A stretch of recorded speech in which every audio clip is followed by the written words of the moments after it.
মহান রব্বুল আলামিন এই পৃথিবীর বিভিন্ন ব্যক্তি ও জিনিসের উপরে অন্যান্য কিছু ব্যক্তি এবং বস্তুকে প্রাধান্য ও মর্যাদা দিয়েছেন। আমরা প্রত্যেকেই নিজেদেরকে ভালো বলে জানি ও দাবি করি। আমাদের প্রচলিত সমাজে অনেক নেতা নেত্রীদের বসবাস। প্রত্যেক নেতা নেত্রীকেই তার দলের লোকেরা সবচাইতে হাইলাইট করে এবং ভালো বলে দাবি করে, এজন্য মারামারিও করে। কিন্তু আমার মহান রব্বুল আলামিনের কাছে এই পৃথিবীর শ্রেষ্ঠ সন্তান হলেন নবী এবং রাসূলগণ আলাইহিমুস সালাতু ওয়াস সালাম। আমরা যতই পরস্পরে মারামারি করি না কেন, আল্লাহর খাতায় পৃথিবীর শ্রেষ্ঠ এবং পরিপূর্ণ মানুষ হলেন নবী এবং রাসূলগণ আলাইহিমুস সালাতু ওয়াস সালাম। নবী আর রাসূলদের মধ্যে শ্রেষ্ঠ হলেন রাসূলগণ আলাইহিমুস সালাতু ওয়াস সালাম। উল্লেখ্য যে এখানে দুটো স্তর, একটা নবী আর একটা রাসূল। এতে কোনো দ্বিমত নাই যে এই দুই দলের লোকেরাই পৃথিবীর শ্রেষ্ঠ মানুষ, মর্যাদাপূর্ণ মানুষ। তবে এই দুই দল, এই শ্রেষ্ঠ দুই দলের মধ্যে যখন তুলনা করা হয়, তখন নবীরা রাসূলদের থেকে এক স্তর নিচে। সবাই মর্যাদাবান তারা, কিন্তু নবীদের চাইতে বেশি মর্যাদাবান হলেন রাসূলগণ আলাইহিমুস সালাতু ওয়াস সালাম। রাসূলগণের কাছে নতুন শরীয়ত নাজিল করা হয়েছে। আমাদের দিন ধর্ম আদম আলাইহিস সালাম থেকে শুরু করে মুহাম্মদ সাল্লাল্লাহু আলাইহি সাল্লাম পর্যন্ত, সেই সূত্রে কিয়ামত পর্যন্ত আমাদের সকলের দিন ধর্ম হবে আল ইসলাম। মা দিনুকা, যে কবরে প্রশ্ন করা হবে সেটা হলো আল ইসলাম। তবে শরীয়তের ভিন্নতা রয়েছে, নিয়ম কানুনের। আল্লাহ তাআলা আমাদের উপরে যখন রোজা ফরজ করেছেন তখন বলেছেন কামা কুতিবা আলাল্লাযিনা মিন ক্বাবলিকুম, এই রোজা তোমাদের পূর্বের লোকদের উপরে ফরজ ছিল। আল্লাহর নবী দাউদ আলাইহিস সালাম একদিন রোজা রাখতেন, একদিন রোজা ছাড়তেন। এইভাবে রোজাটা ফরজ ছিল, কিন্তু ধরনটা কি ছিল? ভিন্ন হতে পারে। তো রাসূলদের কাছে নতুন শরীয়ত নাযিল করা হয়েছে। আর নবীগণ যখন একজন রাসূল আগমনের বহুদিন হয়ে যায়, তখন দেখা যায় যে মানুষ ইসলামকে আস্তে আস্তে ভুলতে শুরু করে। তখন আল্লাহ তাআলা, এখন যেরকম বিভিন্ন আলেম ওলামা দাওয়াতি কাজ করছেন, আল্লাহ তাআলা তখন নবী পাঠাতেন। নবী আগের রাসূলের শরীয়ত মোতাবেক মানুষকে দ্বীনের পথে কি করতেন? আহ্বান করতেন। তো এই সূত্রে আপনার প্রত্যেক রাসূল নবী, কিন্তু প্রত্যেক নবী রাসূল নন। নবীদের দরজাটা বোঝার জন্য বলি, ধরেন এসএসসি আর এইচএসসি। তো যারা এইচএসসি পাস করে, ওরা এসএসসি পাস করেই যায়। ঠিক ওইরকমই নবুয়তের যে দরজা রয়েছে সেটা হলো এক স্টেপ নিচে। তার মানে প্রত্যেক নবী রাসূল নন, কিন্তু প্রত্যেক রাসূলই নবুয়তের এই দরজা বা স্তর পার হয়ে গেছে। যাই হোক, 1,24,000 নবী এবং রাসূল এই পৃথিবীতে আগমন করেছেন। এদের মধ্যে রাসূলের সংখ্যা হলো 315 জন, বাকিরা সব নবী। এই 315 জন নবী, তার সাথে নতুন একটা তাদের গুণ হলো তারা রাসূলও বটে। এই 315 জনের মধ্যে শ্রেষ্ঠ হলেন 5 জন। কয়জন? 5 জন, যাদেরকে কোরআনের ভাষায় একই আয়াতে উল্লেখ করা হয়েছে এবং উলুল আজমি মিনার রুসুল বলে আখ্যায়িত করা হয়েছে। সেই শ্রেষ্ঠ 5 জন রাসূল হলেন, এক নম্বরে প্রথম রাসূল নূহ আলাইহিস সালাম। প্রথম রাসূল কি ছিলেন? নূহ আলাইহিস সালাম। তারপরে ইব্রাহিম আলাইহিস সালাম, মুসা আলাইহিস সালাম, ঈসা আলাইহিস সালাম, এবং সর্বশেষ হলেন আমাদের নবী মুহাম্মদ সাল্লাল্লাহু আলাইহি সাল্লাম। পৃথিবীর শ্রেষ্ঠ 5 জন ব্যক্তি, এই আদম আলাইহিস সালাম থেকে শুরু করে কিয়ামত পর্যন্ত যদি আপনাকে বলা হয় যে পৃথিবীর শ্রেষ্ঠ 5 জন মানুষের নাম বলুন, তাহলে আপনি বলবেন এই 5 জনের নাম: নূহ আলাইহিস সালাম, ইব্রাহিম আলাইহিস সালাম, মুসা আলাইহিস সালাম, ঈসা আলাইহিস সালাম, মুহাম্মদ সাল্লাল্লাহু আলাইহি ওয়াসাল্লাম। আর এই 5 জনের মধ্যে যদি আপনাকে একজন বেছে নিতে বলা হয়, তিনি হলেন আমাদের নবী মুহাম্মদ সাল্লাল্লাহু আলাইহি ওয়াসাল্লাম। নবী নিজে বলেছেন, আনা সাইয়্যিদু ওয়ালাদি আদম ওয়ালা ফখর, আমি আদম সন্তানের সর্দার, নেতা, কিন্তু আমার কোনো অহংকার নেই, এটা আল্লাহ প্রদত্ত একটা নিয়ামত, আল্লাহ আমাকে এই সম্মান দিয়েছেন। রাসূল সাল্লাল্লাহু আলাইহি ওয়াসাল্লামকে মেরাজে নিয়ে যাওয়া হয়েছিল। মেরাজ থেকে ফিরে আসার পরে তাকে যখন বিদায় জানাতে এসেছিলেন নবীগণ, সেটা কিভাবে হয়েছিল আল্লাহু আলাম, আল্লাহ ভালো জানেন। তবে সব নবীদের সাথে একসাথে নামাজ আদায় করা হয়েছিল বাইতুল মুকাদ্দাসে, মসজিদে আকসাতে একসাথে 2 রাকাত নামাজ তারা পড়েছিলেন। ইমাম ছিলেন আমাদের নবী মুহাম্মদ সাল্লাল্লাহু আলাইহি ওয়াসাল্লাম। এখান থেকেও তার শ্রেষ্ঠত্বের প্রমাণ মেলে। কিয়ামতের দিন যখন সবাই ইয়ানাফসি ইয়ানাফসি করবে, মানুষ যখন সূর্য মাত্র মাথার 1 মাইল উপরে থাকবে আর ঘামে নিমজ্জিত হয়ে যাবে গুনাহ পরিমাণে, সবাই ছুটে যাব, আমরা সবাই, এখানে অন্য কেউ না, আমরা আপনারা যারা আদম আলাইহিস সালাম থেকে মারা গেছে কিয়ামত পর্যন্ত সবাই ছুটে যাবে। মানে এত কঠিন ভয়াবহ পরিস্থিতি হবে, সহ্য করতে না পেরে সবাই ছুটাছুটি করবে যে আল্লাহ একটা হিসাব নেক, যাই মন তাই হোক করে, একটা হিসাব হোক, তো এত কষ্টে থাকা যায় না। আল্লাহু আকবার। যে সূর্য এখন 9 কোটি মাইল দূরে, সেই 9 কোটি মাইল দূরের সূর্যের তাপ এখন গরম লাগছে না? ফ্যানটা না থাকলে কি অবস্থা আমাদের, আর সেটা যদি মাথার 1 মাইল উপরে থাকে কিভাবে ভাইরা? আল্লাহু আকবার।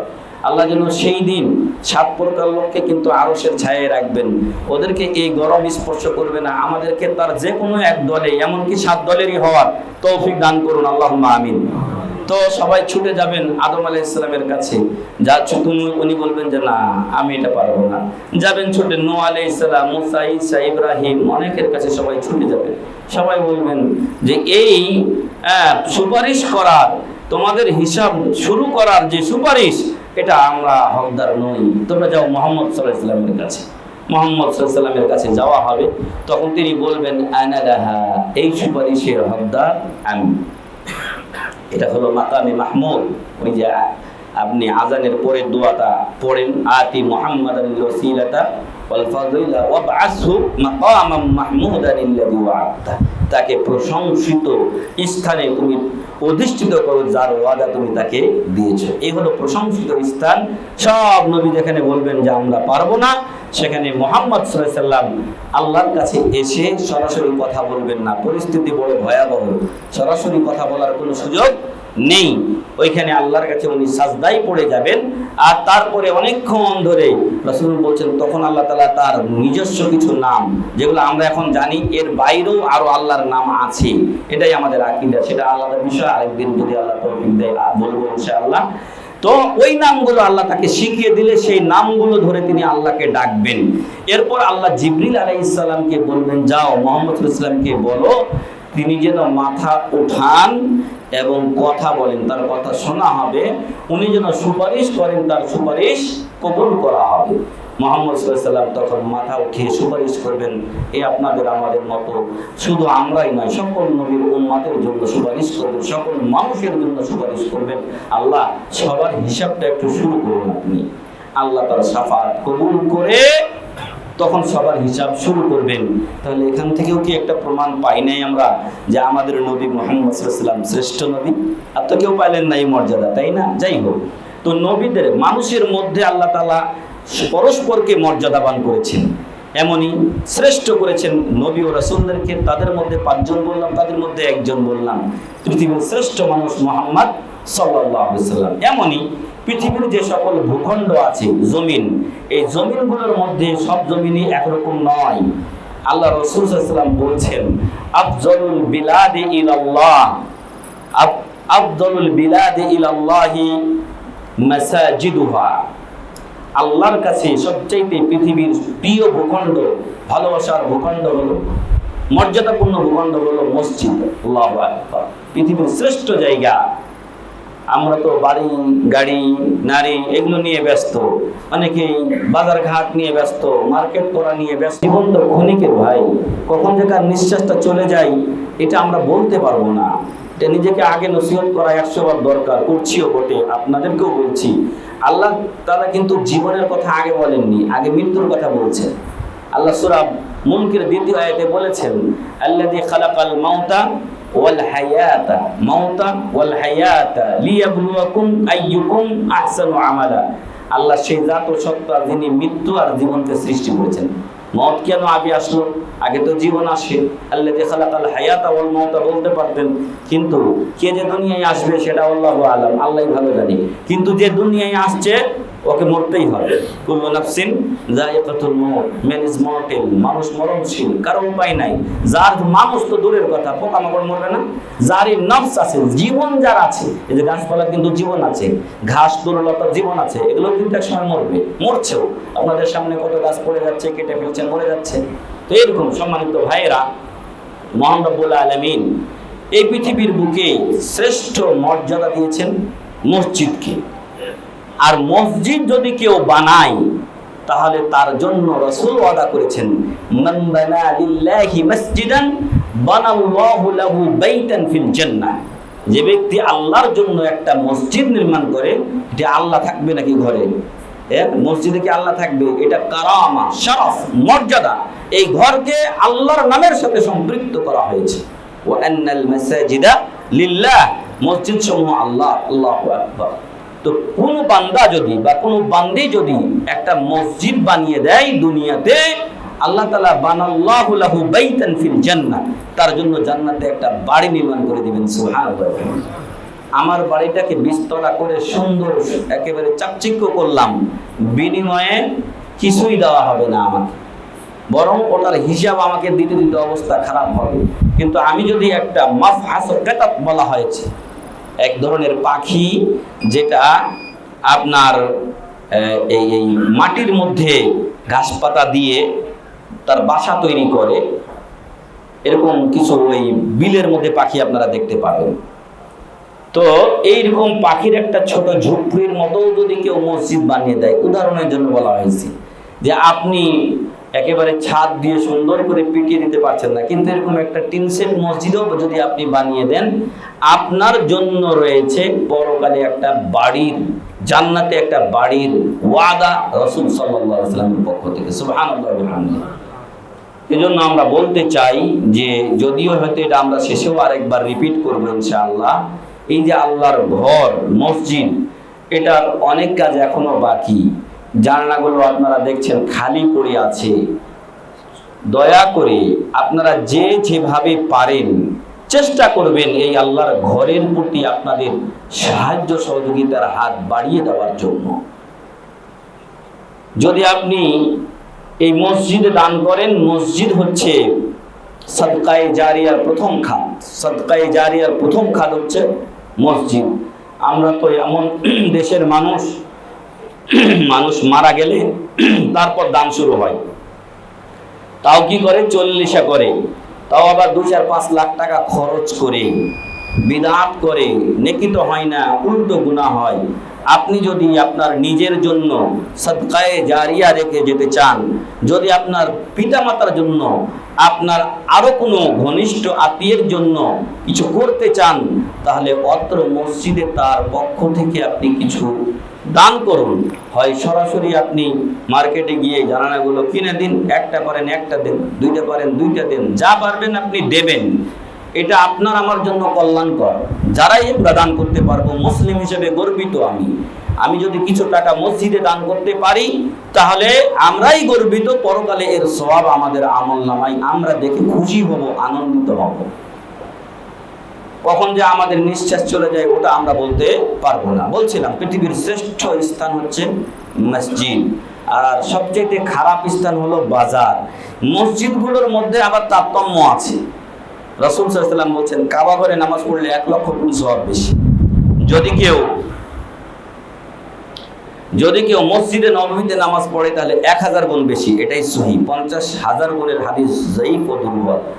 এবং বাইতুল মুকাদ্দাসে কেউ যদি নামাজ পড়ে তাহলে 500 গুণের হাদিস মশহুর, সবার মুখে মুখে। তবে ইমাম আলবানী রাহিমাহুল্লাহ বলছেন যে সেই হাদিসটা তুলনামূলক দুর্বল, তার চাইতে অধিক বিশুদ্ধ হলো রাসূলের সেই হাদিস যেখানে বলছেন যে বাইতুল মুকাদ্দাস বা মসজিদে আকসা আমার মসজিদের 4 ভাগের 1 ভাগ নাকি পাওয়া যায়। তার মানে 71কে 4 ভাগের 1 ভাগ করলে 250 গুণ বেশি। এটা সবচেয়ে বিশুদ্ধ হাদিস, এটা একটা হাদিস আছে। তো যাই হোক, তারপরে মসজিদে কুবা আছে, অনেকে শুনেছেন কেউ যদি যে হোটেলে গিয়ে বা যেখানে থাকবেন তিনি সেখানে, বা মসজিদে নববী থেকে রওনা হয়েছেন উনি মসজিদে কুবাতে যাবেন, মসজিদ বাসাতে বা মসজিদে নববীতে ওযু করে যদি ওইখানে গিয়ে 2 রাকাত নামাজ পড়েন বা একত্রের নামাজ পড়েন, তাহলে একটা পরিপূর্ণ উমরার সওয়াব তিনি লাভ করেন। সুবহানাল্লাহি ওয়া বিহামদিহি। তো এই জন্য পৃথিবীর যে ভূখণ্ডগুলো, এগুলোর মধ্যেও আল্লাহ তাআলা কি করেছেন, তারতম্য করেছেন সম্মানী। তারপরে মহান রব্বুল আলামিন আমাদেরকে যে সময় দিয়েছেন, সেই সময়গুলোকে পরস্পরের উপরে মর্যাদা দিয়েছেন। যেমন সপ্তাহের মধ্যে শুক্রবারটা মর্যাদাপূর্ণ, মাসের মধ্যে রমজান মাসটা মর্যাদাপূর্ণ। এমনই সম্মানিত ভাইয়েরা, বছরে 12টা মাস আছে। আমি একটা আয়াত পড়েছি, আল্লাহ তাআলা সেখানে বলেছেন ইন্না ইদ্দাতাশ শুহুরি ইনদাল্লাহি 12 শাহরা, নিশ্চয় মহান রব্বুল আলামিনের কাছে মাসের সংখ্যা হলো 12 শাহরা, 12 মাস। কয় মাস? 12 মাস। ইন্না ইদ্দাতাশ শুহুরি ইনদাল্লাহি 12 শাহরান ফি কিতাবিল্লাহ, এটা আল্লাহর কিতাবে লেখা আছে, সূরা তাওবার 34 নম্বর আয়াত। ইয়াউমা খালাকাস সামাওয়াতি ওয়াল আরদ, যেদিন আল্লাহ তাআলা আসমান ও জমিন সৃষ্টি করেছেন সেদিনই এটা লিখে দেওয়া হয়েছে। মিনহা আরবাআতুন হুরুম, সেই 12টি মাসের মধ্যে 4টা মাস হলো হারাম মাস, সম্মানিত মাস, মর্যাদাপূর্ণ মাস। যালিকা দ্বীনুল কাইয়্যিম, এটাই হলো আল্লাহর সঠিক সোজা দিন। ফালা তাযলিমু ফিহিন্না আনফুসাকুম, জুলুম সব সময় হারাম, তবে খাস করে এই 4টা মাসে তোমরা পরস্পরের উপরে জুলুম করিও না। জুলুম সব সময় হারাম। হাদিসে কুদসিতে বলা হচ্ছে যে আল্লাহ তাআলা বলছেন ইন্নী হারামতু যুলমা আলা নাফসি, আমি নিজেই নিজের উপরে জুলুমকে হারাম করেছি। আল্লাহর উপরে কেউ হারাম করার অধিকার রাখে, পাওয়ার রাখে না। আল্লাহর উপরে কেউ কোনো অধিকার রাখে না। আল্লাহ তাআলা নিজেই বলছেন আমি নিজের উপরে নিজে জুলুম হারাম করেছি, যাতে তুমি বান্দা মজলুম না হও। আমি জুলুমকে হারাম করে দিয়েছি নিজের উপরে। ওয়াজআলতুহু বাইনাকুম মুহাররামা, আর তোমাদের পরস্পরের মাঝেও জুলুমকে আমি হারাম করেছি। ফালা তাযালামু, অতএব তোমরা পরস্পর জুলুম করিও না, কেউ কারো উপরে জুলুম করবে না। আল্লাহ তাআলা তার ওয়াদা ঠিকই রেখেছেন, কিন্তু আমরা এই ওয়াদা রাখতে পারি নাই, বা আমরা এই হুকুম পালনে ব্যর্থ। আজকে জুলুম থেকে কোনো বাড়ি খালি নাই, প্রত্যেক বাড়িতেই প্রত্যেক ব্যক্তি কিছু না কিছু আমরা কি করি, জুলুম ও অন্যায় করি। তাই আসুন এই জুলুম অন্যায়গুলো আমরা পরিহার করি। বলছিলাম যে 4টা মাস হলো হারাম মাস, মর্যাদাপূর্ণ মাস। অন্য মাসে নেকির কাজ করলে যে সওয়াব পাবেন, এই 4টা মাসে করলে বেশি সওয়াব পাবেন। অন্য মাসে গুনাহ করলে যে পাপ হবে, এই 4টা মাসে গুনাহ করলে তার চাইতে বেশি পাপ হবে। কতটুকু বেশি সেটা আল্লাহ বলেননি, তবে অবশ্যই যদি আপনি এইখানে পাপ করেন তার যেরকম গুনাহ হবে, মক্কাতে গিয়ে করলে কি সেই গুনাহ? ওখানে আরো বেশি গুনাহ হবে। আপনি আল্লাহর ঘরের কাছে গিয়ে আপনি হারাম এরিয়ার ভিতরে গিয়ে পাপ করছেন, এটা বেশি অপরাধ, বড় অপরাধ। তো যাই হোক, যে কথা বলছিলাম যে আল্লাহ তাআলা 4টা মাসকে হারাম করেছেন, সম্মানিত করেছেন। আর এই 4টা মাসে যুদ্ধ বিগ্রহ করাও নিষিদ্ধ করেছেন। প্রথমত এটা নিষিদ্ধ ছিল, পরবর্তীতে দিফাই, কেউ যদি আপনার উপরে আক্রমণ করতে আসে এই হারাম মাস হলে প্রতিবাদ করা যাবে না, আপনাকে মেরে ফেলবে। তো যাই হোক, সেই 4টা মাসের একটা মাস শুরু হয়ে গেছে।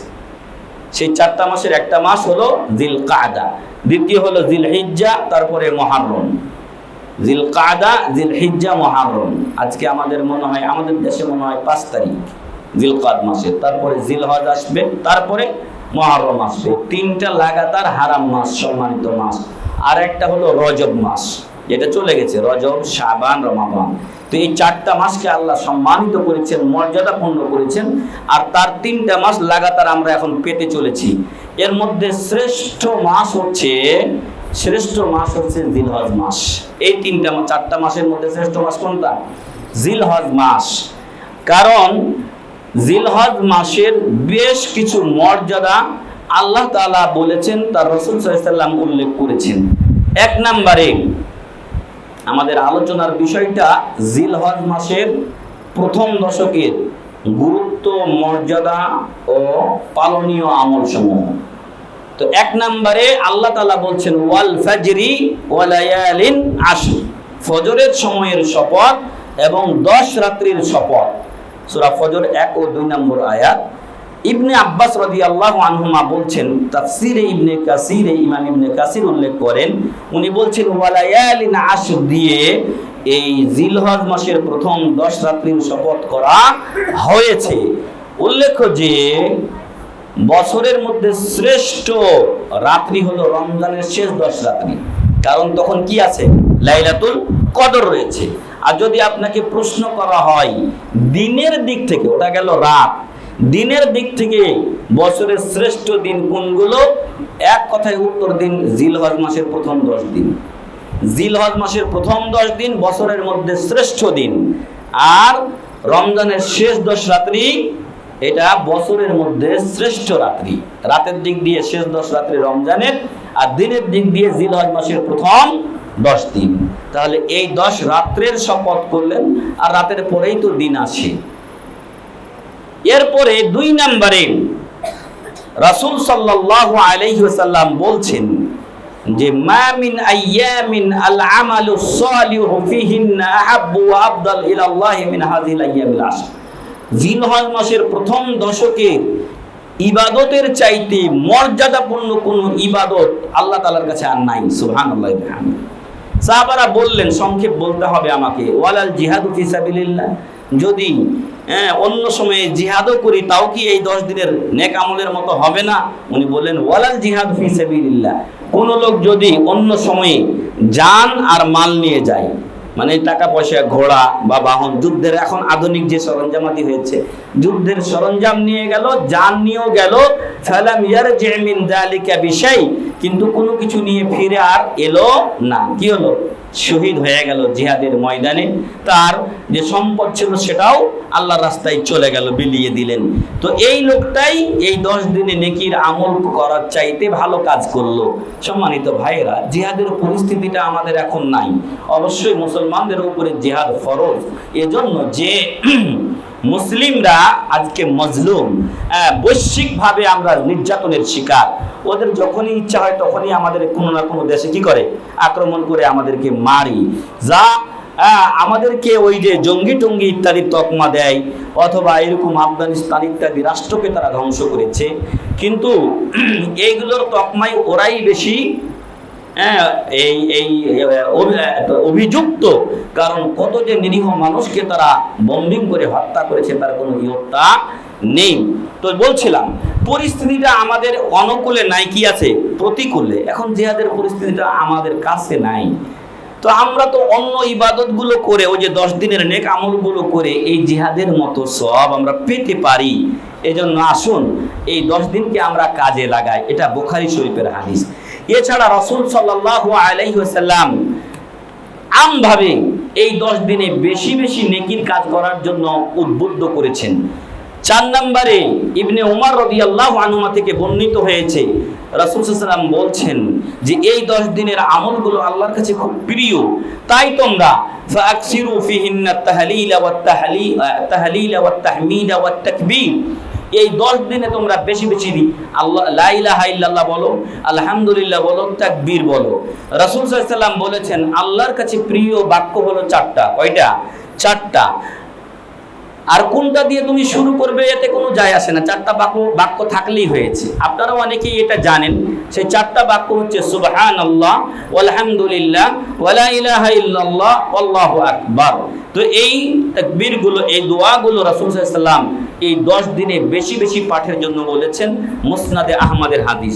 5 নম্বরে এই 10 দিনের মধ্যে রয়েছে আরাফার দিবস। আর আরাফার দিবসে হাজিগণ একই লেবাসে, লক্ষ লক্ষ হাজি একই লেবাসে, আমি শুনেছি যতটুকু প্রায় 30 লক্ষাধিক হাজি গত এই যে করোনার আগের যে ইয়াটা ছিল, হজটা ছিল, প্রায় 30 লক্ষাধিক হাজি হজ করেছে। আল্লাহু আকবার। যারা গেছেন তারা জানেন জায়গা কিন্তু অত বড় নয়, যে এলাকাটা আছে 30 লক্ষ লোকের জন্য যথেষ্ট নয়। তবুও এত এত মানুষ সেই সময় আরাফার ময়দানে অবস্থান করেন। আর আল্লাহ রাসূল সাল্লাল্লাহু আলাইহি ওয়াসাল্লাম বলেছেন আল হাজ্জু আরাফা, আরাফাই হলো হজ। আরাফা যদি না পায় কেউ তাহলে তার আর হজ হবে না। যাই হোক, রাসূল সাল্লাল্লাহু আলাইহি ওয়াসাল্লাম বলছেন মা মিন ইয়াউমিন আকসারা আন ইউতিকাল্লাহু আবদান মিনান নার মিন ইয়াউমি আরাফা। আল্লাহ তাআলা আরাফার দিবস ছাড়া অন্য কোনো দিবসে এত অধিক সংখ্যক বান্দাকে জাহান্নাম থেকে নাজাত ও মুক্তি দেন না যেটা দেন আরাফার দিবসে। সুবহানাল্লাহ। আরাফার দিবসে আল্লাহ সবচাইতে বেশি বান্দাকে জাহান্নাম থেকে নাজাত ও মুক্তি দিয়ে থাকেন। আর সেই আরাফাত দিবসটা যদিও হয়তো আমাদের জন্য ওই রকম নয়, আর আমল আছে আমাদের জন্য, আমরা সেটা বলবো ইনশাআল্লাহ, যে আমরা যারা হজে যাইনি হয়তো তারা সেইভাবে অনুভব করতে পারি না, কিন্তু আল্লাহর অসংখ্য বান্দা আপনার আমার আশেপাশে আত্মীয় স্বজন তারা যাচ্ছেন, আল্লাহ তাদেরকে কবুল হজ করার তৌফিক দান করুন, আল্লাহুম্মা আমিন। তো সেই দিন তারা আরাফার ময়দানে আল্লাহর কাছে কাকুতি মিনতি করে তাদের গুনাহের ক্ষমা চান, আপনার আমার জন্য ক্ষমা চান, তারা সবার জন্য বেশিরভাগ হাজিরাই দোয়া করেন, আত্মীয় স্বজনের জন্য দোয়া করেন। তো এই দিক থেকে এই আশারায়ে জিলহজ্জের মর্যাদা এই একটা জিনিসই বাড়িয়ে দিয়েছে। সুবহানাল্লাহ। এরপরে সম্মানিত উপস্থিতি 5 নম্বরে গেল। 6 নম্বরে আমরা এই 10 দিনে অনেকেই আছি যারা থাকবো, আমরা ইনশাআল্লাহ দেশে আছি, আমরা অনেকেই কুরবানি করি। এটাও একটা আল্লাহর নৈকট্যশীল ইবাদত, যার মাধ্যমে এটা তো কুরবানি করা নয়, এটা সন্তান জবে করার জন্য গেছিলেন ইব্রাহিম আলাইহিস সালাম। তার কথা আমরা একটু পরে আরেকটু বলবো ইনশাআল্লাহ। তো এই কুরবানির মাধ্যমে আপনার কোরবান মানেই নৈকট্য হাসিল করা, আল্লাহর নৈকট্য হাসিল করতে পারেন। এছাড়াও হজের মতো এক পবিত্র ইবাদত এই 10 দিনে রয়েছে। এই 6টি বিষয়ের মাধ্যমে এই জিলহজ মাসের প্রথম দশকের মর্যাদা স্পষ্ট হয়ে ওঠে। এখন আমরা বলবো যে এই 10 দিনে আপনি কি কি আমলগুলো করতে পারেন। আজকে হয়তো জিলকদের শুরু এখন, কিন্তু এই জিনিসগুলো যদি আপনার জানা না থাকে তো আপনি তো আমল করতে পারবেন না। এজন্য জানা দরকার আমাদের। 1 নম্বরে যেই আমলটা আমরা করতে পারি সেটা হলো জিলহজ মাসের 1 তারিখ থেকে নিয়ে 9 তারিখ পর্যন্ত রোজা রাখতে পারি। জিলহজ মাসের 1 তারিখ থেকে 9 তারিখ পর্যন্ত আমরা রোজা রাখতে পারি। রাসূল সাল্লাল্লাহু আলাইহি সাল্লাম এই রোজা রাখতেন। কেউ যদি একদিন আল্লাহর রাস্তায় আল্লাহকে খুশি করার জন্য রোজা রাখে, রাসূল সাল্লাল্লাহু আলাইহি সাল্লাম বলছেন বা'আদাল্লাহু ওয়াজহাহু আনিন নারি 70 খরিফা, আল্লাহ তাআলা তার চেহারাকে জাহান্নাম থেকে 70 বছরের দূরত্বে নিয়ে যান। সুবহানাল্লাহ। তাহলে চিন্তা করুন যে আপনি যদি 9টা রোজা রাখেন তাহলে কত বছরের দূরত্বে আপনাকে নিয়ে যাওয়া হবে। এছাড়াও কদিন পূর্বে রমজান মাস গেছে, তখন আপনারা শুনেছেন রোজাদারের বদলা আল্লাহ নিজ হাতে দেবেন। রোজাদারদের জন্য রাইয়ান আলাদা দরজা আছে, ওই দরজা দিয়ে রোজাদার ছাড়া আর কেউ যেতে পারবে না। এ দলে আপনারা আমরা সবাই মিসকিন, এই রোজাদারের দলে না আপনারা আমরা মিসকিন। মিসকিনের আরো নিচে হলো ফাকির।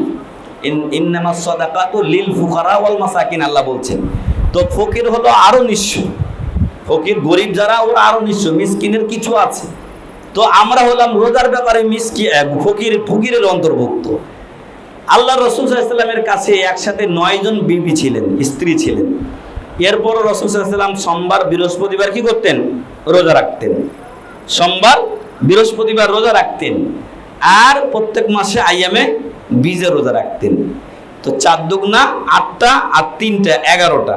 যদি ঘটনা করবে আইয়ামে বীজে কোনোদিন সোমবার বৃহস্পতিবার মিলে যায়, 1-8টা নাই বাদই গেল, তো তারপর 10-11 দিন রোজা ওনার রাখা পড়তো। আল্লাহু আকবার। প্রায় অর্ধ মাসই তিনি রোজা রাখতেন। তাহলে আমাদের অবস্থা কি? আমরা তো খাওয়া ছাড়া আর কিছু বুঝি না। হয়তো এভাবে রোজা রাখলে আমাদের শরীর স্বাস্থ্য অনেকের ভালো থাকতো। আমি নিজে ডায়েট কন্ট্রোল করতে গিয়ে দেখেছি যে এর চাইতে মহৌষধ আর নাই। আপনি না খেয়ে থাকেন, আর যখন ইফতারি করবেন বা সাহারি করবেন তখন স্বাভাবিক খাবার খান, ওই ভাজা পোড়া খায়েন না, দেখবে আর আপনার ওয়েট এমনিই কমছে ইনশাআল্লাহ। যাই হোক, তো এই একটা রোজা পালনের আমরা চেষ্টা করব ইনশাআল্লাহ। 9 দিনই আপনি রোজা রাখতে পারেন, না হলে যে কয়দিন পারেন সে কয়দিন আপনি রাখেন। আপনি 9 দিন রাখতে পারছেন না, আপনি পরিশ্রমের কাজ করেন, তো আপনি 2টা 3টা 4টা 5টা যা পারেন আপনি রাখার চেষ্টা করেন, তারই সব আপনি পাবেন। এরপরে আপনার এই 10 দিনে যে সকল স্থানে আল্লাহর নাম নেওয়া যায়, মানে বাথরুম, নাপাক স্থান, এগুলো বাদ দিয়ে আপনি বেশি বেশি তাকবীর পাঠ করবেন। আল্লাহু আকবার। যখনই জিলহজ মাসের চাঁদ দেখবেন তখন থেকে নিয়ে আপনি কুরবানির দিন পর্যন্ত কি করবেন? হ্যাঁ, এই তাকবীর পাঠ করবেন, আল্লাহু আকবার, আল্লাহু আকবার, লা ইলাহা ইল্লাল্লাহু, আল্লাহু আকবার, আল্লাহু আকবার, ওয়ালিল্লাহিল হামদ। আবু হুরায়রা রাদিয়াল্লাহু আনহু এবং ইবনে ওমর, আব্দুল্লাহ ইবনে ওমর রাদিয়াল্লাহু আনহুমা, তারা দুইজন বাজারে গিয়ে জোরে জোরে তাকবীর বলতেন, যাতে মানুষেরা যারা ভুলে আছে, মানে মনে নাই, ওরা যেন ওনাদের কথাগুলো শুনে ইয়াদ হয়ে যায়, স্মরণ হয়ে যায়, তারাও যেন পড়ে, ওনারা যেন সওয়াব পান, ওরাও যেন সওয়াব পায়। তো এই জন্য আমরা এই আমলটা করব ইনশাআল্লাহ। আল্লাহু আকবার, আল্লাহু আকবার, লা ইলাহা ইল্লাল্লাহু, আল্লাহু আকবার, আল্লাহু আকবার, ওয়ালিল্লাহিল হামদ। এরপরে আমাদের অনেক হাজী ভাই ও বোনেরা চলে গেছেন অলরেডি হজ ও উমরা করার জন্য। তারপরে আমাদেরও যাদের সামর্থ্য আছে আমরা ভবিষ্যতে যাওয়ার চেষ্টা করব।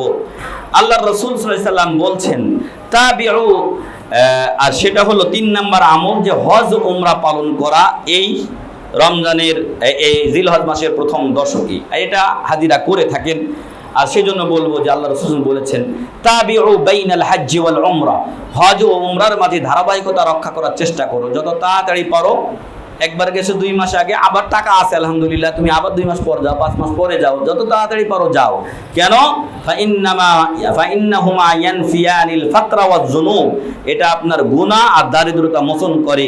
কামা ইয়ানফিল কিরু খাবাতাল হাদিদি ওয়াজ যাহাবি ওয়াল ফিদ্দা, যেমন কামারের হাপড় এই লোহার মরিচিকা দূর করে দেয়, স্বর্ণকারের স্বর্ণ পরিষ্কার করার যন্ত্র তার স্বর্ণকে খাঁটি করে দেয়, ওইরকম আপনার আমার গুনাহগুলি মুছে দেয় কিসে? হজে।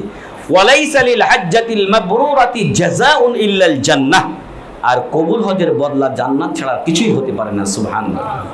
কেউ যদি ভালোভাবে হজ করতে পারে, রাসূল সাল্লাল্লাহু আলাইহি ওয়াসাল্লাম বলছেন মান হাজ্জা ফালাম ইয়ারফুস ওয়ালাম ইয়াফসুক রাজাআ কায়াউমি ওয়ালাদাতহু উম্মু, যে ব্যক্তি কাবা ঘরের হজ করলো, হজে গিয়ে অশ্লীল কথা বললো না, শরীয়ত বহির্ভূত কোনো কাজ করলো না, সেজন্য ওই দিনের মতো ফিরে আসলো যেই দিন তার মা তাকে ভূমিষ্ঠ করেছিল। আল্লাহু আকবার। তাহলে হজ ও উমরা এটা আপনারা আমরা পালনের চেষ্টা করব, আল্লাহ আমাদেরকে তৌফিক দান করুন, আল্লাহুম্মা আমিন। এরপরে 4 নাম্বারটা হলো সাধারণভাবে যে কোনো নেক আমল যদি আপনি করেন এই দশকে, তার সওয়াব আপনাকে বহুগুণে বৃদ্ধি করে দেওয়া হবে ইনশাআল্লাহ। যেমন আল্লাহর আনুগত্য করা, 5 ওয়াক্ত সালাত জামাতের সাথে তাকবীরে তাহরিমা সহ আদা করা, কোরআন তেলাওয়াত করা, দোয়া করা, দান সদকা করা, পিতামাতার সহিত সৎ ব্যবহার করা। এই ক্ষেত্রে তো আজকে মানে দুনিয়া প্রায় ফেল, 99 ভাগই ফেল। বেশিরভাগ মানুষ আজকে বাপ মার সহিত সৎ ব্যবহার করে না, অথচ সেই বাপ মার মাধ্যমেই আপনারা আমরা দুনিয়াতে এসেছি। 1 নম্বর ফরজ যদি হয় আপনার উপরে আল্লাহর ইবাদত করা, তাহলে 2 নম্বর ফরজ হচ্ছে বাপ মার সাথে সৎ ব্যবহার করা। সূরা বনী ইসরাঈল 23 নম্বর আয়াতে আল্লাহ এটা বলে দিয়েছেন। তো যাই হোক, সম্মানিত উপস্থিতি, পিতামাতার প্রতি, আত্মীয় স্বজনের প্রতি সৎ ব্যবহার আমরা করব, আত্মীয়তার সম্পর্ক রক্ষা করব, ভালো কাজের আদেশ, মন্দের নিষেধ করব। আল্লাহ যেন তৌফিক দান করেন। আমরা কুরবানি করব ইনশাআল্লাহ। যাদের সামর্থ্য আছে, কুরবানিকে অনেকে ওয়াজিব বলেছেন, তার দলিলে তারা বলেছেন, রাসূল সাল্লাল্লাহু আলাইহি ওয়াসাল্লাম একটা হাদিসে বলছেন যে মান ওয়াজাদা সাআতান ফালাম ইউদাহি, যার সামর্থ্য আছে কুরবানি করার কিন্তু কুরবানি করলো না, টাকাটা অন্য কাজে লাগিয়ে দিল বা বখিলতা করলো, ফালা ইয়াকরাবান্না মুসাল্লানা, তারা যেন আমাদের মুসাল্লার কাছে না আসে, ঈদগাহের কাছেও না আসে। আল্লাহু আকবার। এখান থেকে অনেকে বলছেন যে কুরবানি করাটা ওয়াজিব। ওয়াজিব না হলেও এটা সুন্নাতে মুআক্কাদা, কারো সামর্থ্য থাকলে এটা ছাড়া উচিত নয়। আল্লাহ রাসূল সাল্লাল্লাহু আলাইহি ওয়াসাল্লাম বলছেন কুরবানির রক্ত মাটিতে পড়ার আগে আল্লাহর কাছে মর্যাদা করে একটা স্থান দখল করে নেই। কারণ এই কুরবানি করেছিলেন কে? এই কুরবানি করেছিলেন ইব্রাহিম আলাইহিস সালাম। কুরবানি তিনি পশু করতে যাননি, নিজ সন্তানকে কুরবানি করতে গিয়েছিলেন। সেই ইতিহাস থেকে আপনাকে আমাকে শিক্ষা নিতে হবে। ইসলামের জন্য উৎসর্গ, এই যে মসজিদের কথা আমি বলেছিলাম, তো আপনি কার জন্য আপনি দান করবেন? আপনার মাল কোনটা? আপনার মাল যেটা আপনি খান এটা আপনার, যেটা পড়েন পোশাক পরিচ্ছদ এটা আপনার, আর আপনি যেটা দান করে আপনার জন্য জমা করে রাখেন এইটা আপনার। বাকি মালগুলো আপনি রেখে যাবেন, সন্তানাদি ভালো হবে, ওরা কি করবে না করবে তার আশায় রেখে গেলেন যে আমার ছেলে মেয়ে আমার জন্য কিছু মসজিদ বানিয়ে দেবে। আপনার জীবদ্দশাতে আপনার সম্পদ আপনি কাজে লাগিয়ে যান। ওসমান রাদিয়াল্লাহু আনহু ছিলেন ওসমান গনি। ওসমান গনির কাছে, আমাদের সময় হয়তো বেশি লেগে যাচ্ছে একটু, আমি এই জন্য সময় চেয়ে নিচ্ছি। তো ওসমান গনি রাদিয়াল্লাহু আনহু, দুর্ভিক্ষ, মদিনায় দুর্ভিক্ষ, কোনো খাবার নাই। ওসমান রাদিয়াল্লাহু আনহুর শতাধিক উট বোঝাই খেজুর আসলো ইরাক থেকে। মদিনার বড় বড় ব্যবসায়ীরা ছুটে আসলো, মানুষের কাছে টাকা আছে কিন্তু খাবার নেই। আমাদের দেশে হয় না সিন্ডিকেট, লবণ নাই আজকে বাজারে দেখবেন এমন হয়ে গেছে 30 টাকার লবণ হয়ে গেছে 300 টাকা। ওই রকম মানুষের কাছে টাকা আছে কিন্তু খাবার নেই। ওসমান রাদিয়াল্লাহু আনহুর কাছে সবাই ছুটে আসলেন জিনিসগুলো নেওয়ার জন্য। উনি বললেন যে কত টাকা লাভ দিবে তোমরা? বলছে 1 টাকায় 2 টাকা, মানে আপনার 100 টাকার মাল হলে 200 টাকা দিয়ে আমরা কিনে নেব। তারপর বলছেন আরো বেশি। এইভাবে করতে করতে ওনারা 1 টাকায় 4 টাকা দেওয়ার পর্যন্ত, চার পর্যন্ত রাজি হয়েছেন। মানে আপনার 1000 টাকা যদি জিনিস হয় আমরা 4000 টাকা দিয়ে কিনে নেব, নগদ লাভ, কোনো খুচরা বিক্রি করতে হবে। উনি বললেন যে আরো বেশি দিতে হবে। বলছে আমরাই তো মদিনার বড় ব্যবসায়ী, আপনাকে যদি আমরা এর চাইতে বেশি দিতে না পারি, কে আছে আপনাকে বেশি দেবে? তখন উনি বললেন যে আছে একজন যিনি আমাকে এর চাইতে বেশি দেওয়ার ওয়াদা করেছেন, আমি তাকেই আমার সম্পদ দেব। আর তিনি হলেন কে? রাসূল সাল্লাল্লাহু আলাইহি ওয়াসাল্লাম বলছেন যে আল হাসানাতু বিআশরি আমসালিহা, প্রত্যেকটা নেকির সওয়াব আল্লাহ কয় গুণ বাড়ান? 10 গুণ বাড়িয়ে দেন। আল্লাহ তাআলা আমাকে ওয়াদা দিয়েছেন, আমি যদি কোনো নেকির কাজ করি আল্লাহ 10 গুণ আমাকে তার সওয়াব দেবেন।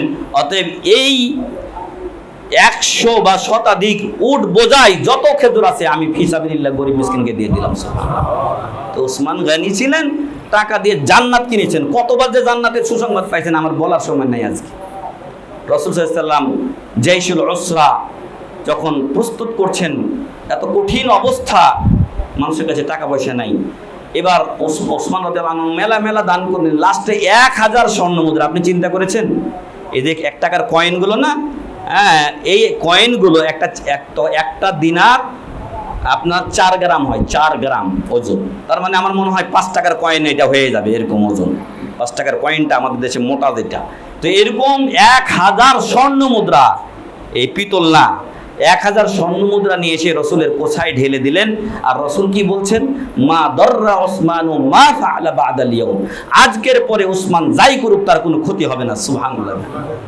কিন্তু আমল তো ছাড়ে নাই। তো যাই হোক, যে কথা বলছিলাম যে টাকা ছিল, পয়সা ছিল, সম্পদ ছিল, সম্পদ দিয়ে দুনিয়া কিনে নাই, কি কিনেছেন? জান্নাত কিনেছেন। সুবহানাল্লাহ। ওসমানের জীবনী পড়ে দেখেন, আরো পাবেন। তো এই জন্য ভাইয়েরা, আপনার আমার যাই আছে তাই দিয়ে আমরা আল্লাহর এই ঘরে, আমাদের এই ঘরটাকে একটু সাজানোর চেষ্টা করি, একটু তার চাহিদাটা পূরণ করার চেষ্টা করি। বলছিলাম যে যে জিনিসগুলো দরকার আছে, ইমাম সাহেব আছেন, মসজিদ কমিটি আছে, আপনি গোপনে এসে তাদেরকে যা আপনার জুটবে তাই দিয়ে যান। অনেক ভাইয়েরা, এমন ভাইদেরকে চিনেন যারা হয়তো বিদেশে আছেন, হ্যাঁ, প্রবাসীরা 8-10 জনের কাছে বলে কিছু নিয়ে আপনার মসজিদে দিতে পারেন। যদি একটু চেষ্টা করেন তাহলে হয়তো আপনি একা 10 জনের সওয়াব পেতে পারেন। আপনি 10 টাকা পেরেছেন, 10 টাকা দেন। আর আপনি আরো লোকদের কাছে বলে, ভাই আমাদের একটা মসজিদের কাজ চলছে, কিছু দেন তো আপনি। আরে 500 টাকা দিলেও তো আপনি 500 টাকার সওয়াব পেয়ে যাবেন ইনশাআল্লাহ। আমি এই কাজে উদ্বুদ্ধ করছি। আল্লাহ যেন আমাদের সবাইকে এই কাজে শরীক হওয়ার তৌফিক দান করেন, আল্লাহুম্মা আমিন।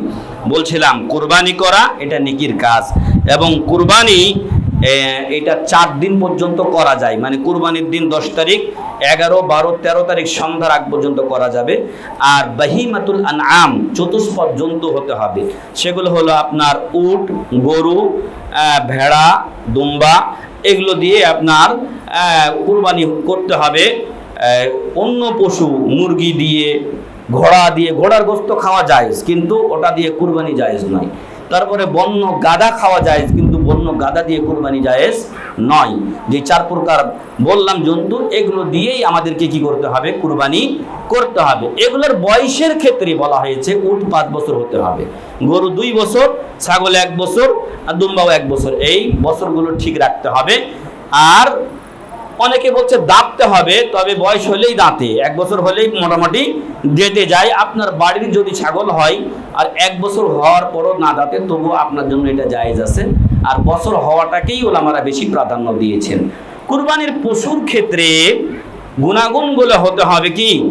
যেন কান কাটা, শিং ভাঙ্গা, লেজ কাটা, নেংড়া, দুর্বল, চামচেলা, বসলে উঠতে পারে না, উঠলে বসতে পারে না, এমন যেন না হয়।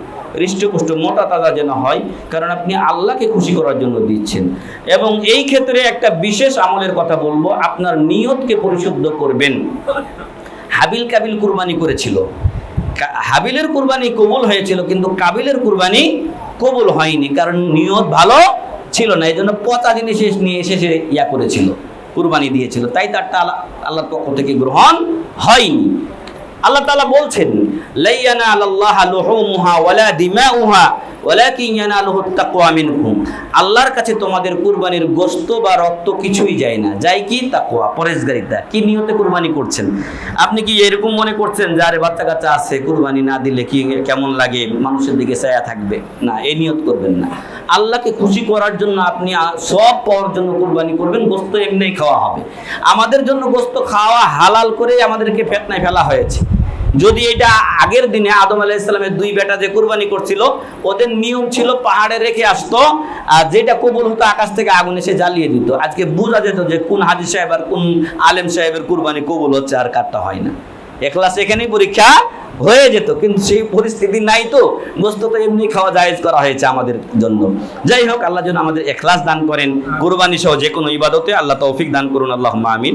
6 নম্বরে যে ইবাদতের কথা বলবো, জিলহজ মাসের যারা কুরবানি দেবেন, শুধু বাড়ির একজন যার পক্ষ থেকে হবে, অভিভাবক, বাড়ির সবাই না, বাচ্চা কাচ্চা সব না, অভিভাবক যার পক্ষ থেকে কুরবানিটা হচ্ছে, উনি যদি কুরবানি করার নিয়ত করেন, জিলহজের 1 তারিখ থেকে কুরবানি জবে করার আগ পর্যন্ত নখ চুল কিছু কাটবেন না, আগে কেটে রাখবেন। আর এই 10 দিন কাটবেন না, কুরবানি করার পর বিসমিল্লাহ আল্লাহু আকবার, কুরবানি হয়েছে, এবার আপনি কাটতে পারবেন। এটা তাদের জন্য বিধিনিষেধ। এটা কেউ যদি কাটে সে গুনাহগার হবে, আর তার তওবা করা উচিত। আর মানে কুরবানি দিচ্ছে তারপরও সে কাটছে, এমনটি যদি হয়। আর যে দেয় না, তো তার তো কোনো কথাই নেই। আর যদি এমনটি হয় যে আপনার কাছে টাকা ছিল না, নিয়ত ছিল না, কিন্তু হঠাৎ করে দেখা গেল ব্যবস্থা হয়ে গেছে, তখন যখন থেকে ব্যবস্থা হয়েছে তখন থেকে আপনি চুল নখ কাটা বন্ধ রাখবেন। 7 নাম্বার, আত্মীয়তার সম্পর্ক রক্ষা করবেন। আল্লাহ রাসূল সাল্লাল্লাহু আলাইহি ওয়াসাল্লাম বলছেন, মদিনায় প্রথম ভাষণে বলেছিলেন যে তোমরা সালাম বিনিময় করো, সালামের প্রচার করো, গরিব মিসকিনকে খাবার দাও এবং আত্মীয়তার সম্পর্ক রক্ষা করো। রাত্রে মানুষ যখন ঘুমিয়ে থাকবে তখন কিছু তাহাজ্জুদের নামাজ পড়িও, তাহলে নিরাপদে জান্নাতে চলে যাবে। সুবহানাল্লাহ। এই জন্য আমরা এই 4টা আমল করার চেষ্টা করব। আত্মীয়তার সম্পর্ক রক্ষা, গরিব মিসকিনকে খাবার দেওয়া, সালামের প্রচার, একটু তাহাজ্জুদের নামাজ পড়া। আল্লাহ যেন তৌফিক দান করেন, আল্লাহুম্মা আমিন। 8 নাম্বার যে কথা বলবো সেটা হচ্ছে যাবতীয় পাপাচার পরিহার করতে হবে। নেকিটা হলো ব্যালেন্স, আর পাপটা হলো আপনার খরচ ও ব্যয়। আপনি যদি টাকা ইনকাম করে এতগুলো আপনার গর্ত থাকে খরচ করার, তো আপনি আয় করে ইনকাম করে কি পাত্তা দিতে পারবেন? হ্যাঁ, যোগান দিতেই পারবেন না, কারণ আপনার মেলা গর্ত, এখানে ঋণ, ওইখানে এই খরচ, ওইখানে এই খরচ, দেখা যাচ্ছে যে মাসের খরচটাই জোটে না। কিন্তু যদি এমনটি হয় যে আপনি ইনকাম করছেন কিন্তু খরচ তেমন নাই, তাহলে যা ইনকাম করবেন তাই আপনার জমা। ওই রকম সম্মানিত ভাই, আপনার যদি নেকি করেন আর পাপ না থাকে, তাহলে অল্প নেকি হলেও আপনি পার পেয়ে যাবেন। কিন্তু আপনি নেকিও করেছেন, আবার দেখা যাচ্ছে মেলা গুনাহও আছে, অন্যায় যেগুলো নিষেধ, আল্লাহ রাসূলের নিষেধ, ওগুলো করলেই পাপ। আর যেগুলো আদেশ ওগুলো ছেড়ে দিলেও পাপ, বিশেষ করে ফরজ ইবাদত যেগুলো। তো এই জন্য আমরা আল্লাহ ও রাসূলের আদেশ পালন করব, নিষেধ থেকে কি করব? দূরে থাকবো। আল্লাহ যেন তৌফিক দান করেন, আল্লাহুম্মা আমিন। 9 নম্বরে দান সাদকা করব। আল্লাহ তাআলা বলছেন সূরা বাকারা 254 নম্বর আয়াত, যে তোমরা ওই দিন আসার পূর্বেই আল্লাহর রাস্তায় ব্যয় করো, যেই দিন ইয়া আইয়ুহাল্লাযীনা আমানু আনফিকু মিম্মা রাযাকনাকুম মিন ক্বাবলি আন ইয়াতিয়া ইয়াউমুল লা বাইউন ফীহি ওয়ালা খুল্লা ওয়ালা শাফাআহ। সেদিন কোনো কেনাবেচা থাকবে না, কোনো সুপারিশ থাকবে না, কোনো বন্ধুর খোঁজ নেবে না। সেই দিন আসার পূর্বেই তুমি তোমাকে আমি যে রিজিক দিয়েছি তা থেকে তুমি আমার রাস্তায় ব্যয় করে তোমার নাজাতের ওসিলা করে নাও। এজন্য আপনার আমার আশেপাশে গরিব যারা আছে, আত্মীয় স্বজন হোক, আত্মীয় স্বজনের বাইরে হোক, পাড়া প্রতিবেশী হোক, তাদের প্রতি সহযোগিতার হাত বাড়িয়ে দেব। আপনি তরি তরকারি রান্না করেছেন, আপনার ভাই আছে, ভাইকে একটু দিয়ে আসলে সমস্যা কি? প্রতিদিন আমরা তো অনেকেই আছি যে প্রতিদিন মাছ গোশ খাওয়া হয় না, আপনার বাড়িতে মাছ হয়েছে, গোশ হয়েছে, আপনার ভাইকে একটু অল্প দিয়ে আসেন না কেন? আয়েশা রাদিয়াল্লাহু আনহাকে রাসূল সাল্লাল্লাহু আলাইহি ওয়াসাল্লাম বলছেন, খুর পাক করবে যখন, তো আগের দিনে খুরের মর্যাদা ছিল না, এখন মর্যাদা হয়ে গেছে, গোশতের চাইতেও বেশি। কিন্তু আগের দিনে মানুষ খুর ফেলে দিত। এই জন্য আল্লাহ রাসূল সাল্লাল্লাহু আলাইহি ওয়াসাল্লাম আয়েশাকে বলছেন, খুর পাক করলেও, পায়া পাক করলেও তুমি তাতে ঝোল বেশি দিয়ে তোমার প্রতিবেশীকে হাদিয়া দিও। আল্লাহু আকবার। এটা অত্যন্ত নেকির কাজ। আমরা এটা করার চেষ্টা করব। আল্লাহ আমাদেরকে তৌফিক দান করুন, আমিন। আল্লাহ তাআলা আমাদের ইহলৌকিক পারলৌকিক জীবন মঙ্গলময় করুন, আমিন।